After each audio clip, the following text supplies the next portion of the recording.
What are today's modern families looking for? In addition to peace of mind, well, they're looking for a vehicle with 3 rows to carry the whole family, to carry all of their gear, their pets, everything. And they want the technology and the safety that comes in today's vehicle. So we're going to have a look at the 2022 Kia Sorento on this episode of The Real DC Car Guy. Stay tuned. It's William West Hopper from The Real DC Car Guy, and we're here in Longmont, Colorado for a week testing out the 2022 Kia Sorento X-Line. Now this is Kia's top-of-the-line, mid-level SUV.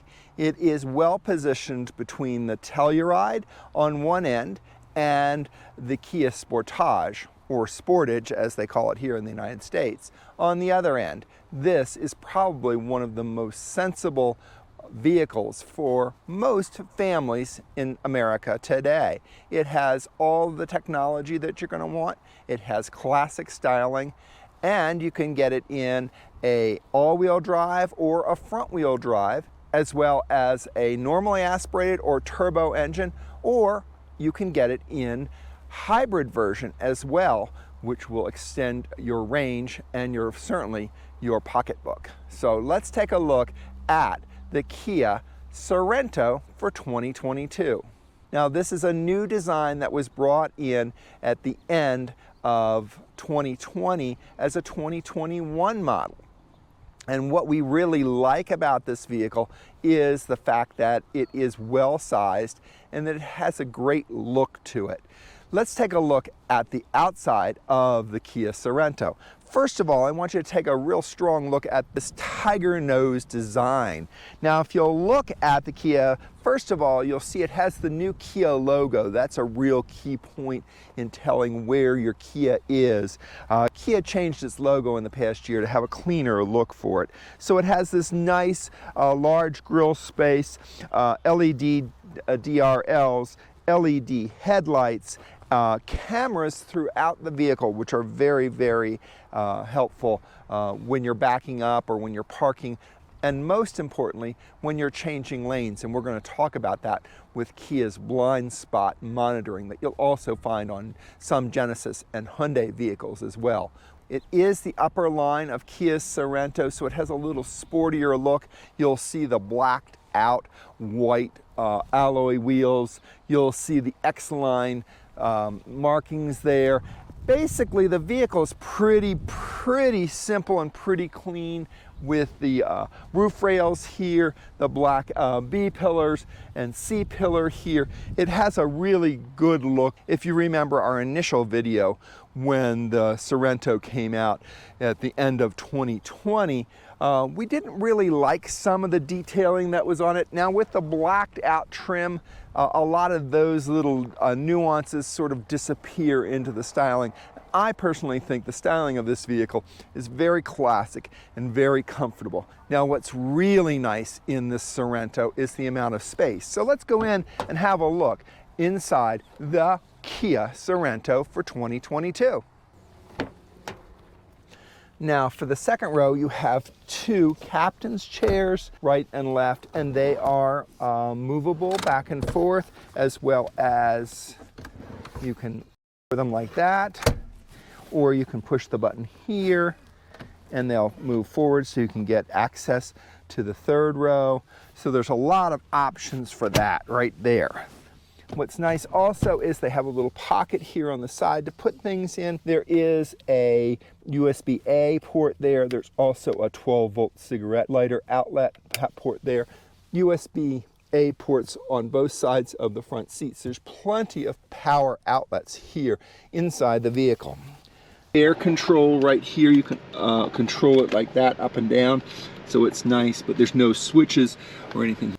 When the kids complain about the seats being cold in the winter, they have heated rear seats, both on the right and the left. Now, the third row, I do not believe, has heated seats. Now, how do you get back there? Well, you can climb back through here. Now, this does have a slightly elevated area right here, so you don't have a really flat floor here. There is I wouldn't call it a transmission hump because the floor is pretty flat where your feet are, then it moves up a little bit where the seats are mounted. But it's very nice to have that as an option. And you can just put the seats down like that, slide them like that, or you can just go ahead and move the seat down and you have that. So they have plenty of access to things in and out of that. So let's have a look at the third row. Now, I don't think you're going to be putting the basketball team in the third row, but you can climb up this way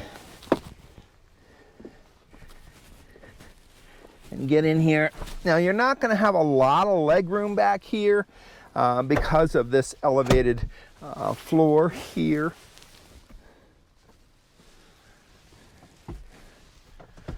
But these are comfortable enough seats in the back. And as I said, it has a USBs on either USB-A's on either side. There are cup holders and a little holder area here for devices or a book or something.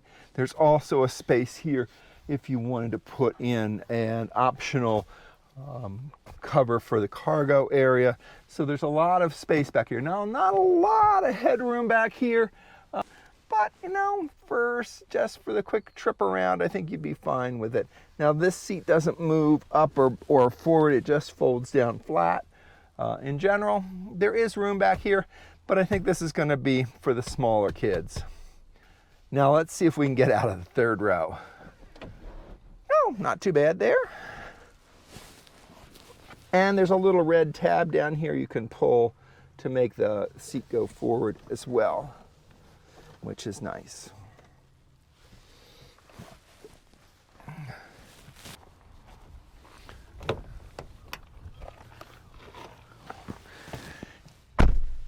Getting in and out of the Sorento is pretty easy, even for someone who is older and may have some mobility issues. It's not as low as the Kia Seltos that we checked out earlier, but it is easy to get in and out of. Now, what I really like about the inside of this vehicle is its clean design. You may remember that first Sorento that we reviewed. I didn't like some of the trim details. This one I do like, with the wooden trim on here.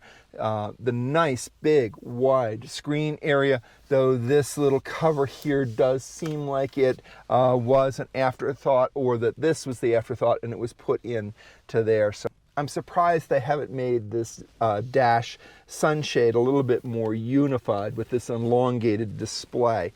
You have a really nice 10.25 inch display right here, and let's go ahead and turn the vehicle on so you get to see some of the things that's here.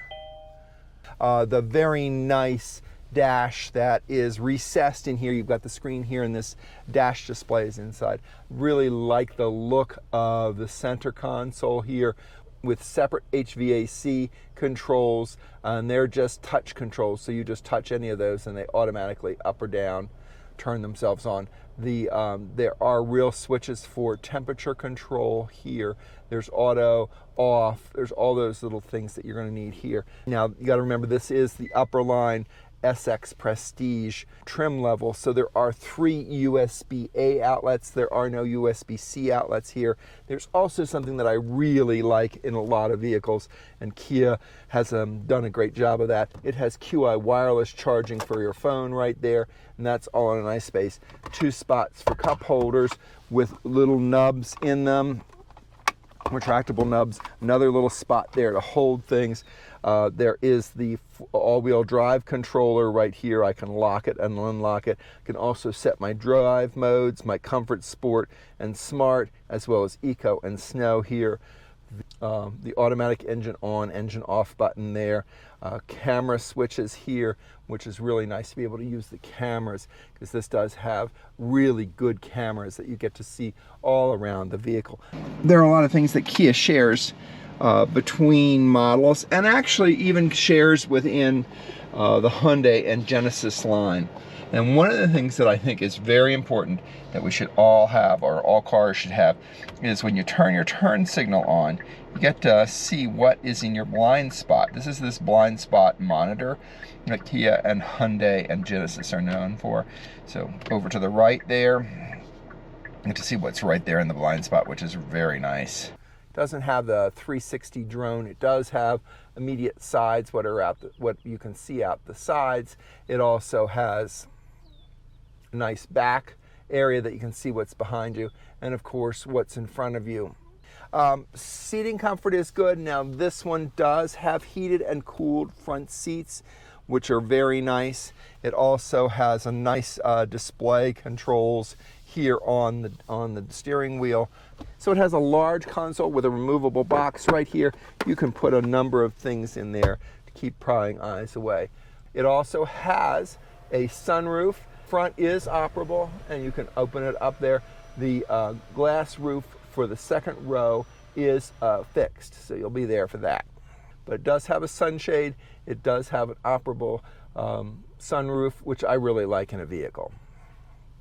You have your UVO access up here.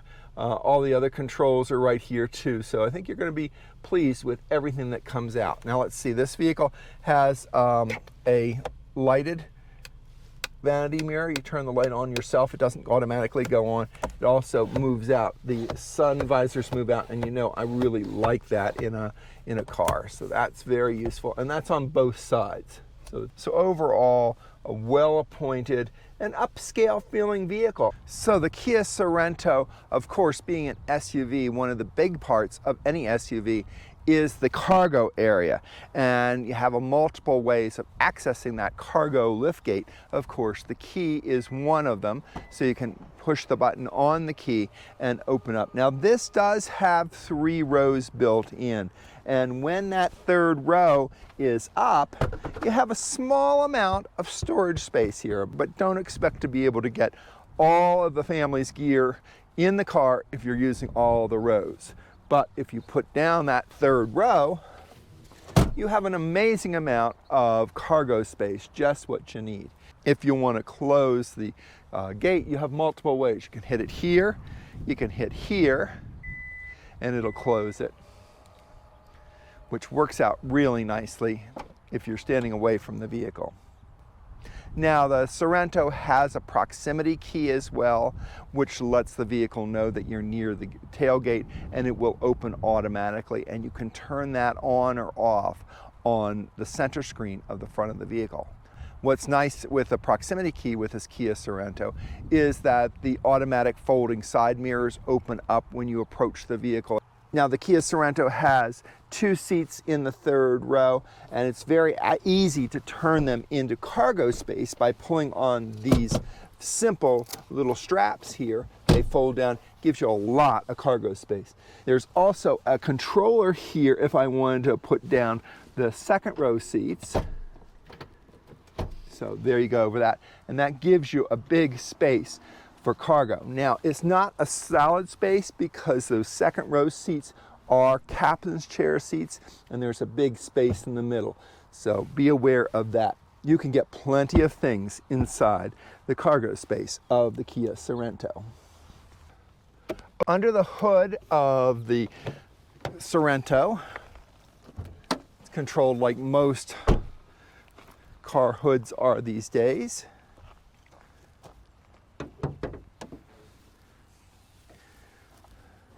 Now this X-Line Sorento that we have has the 4-cylinder 2.5 liter turbocharged engine that gives 281 horsepower and 311 foot-pounds of torque.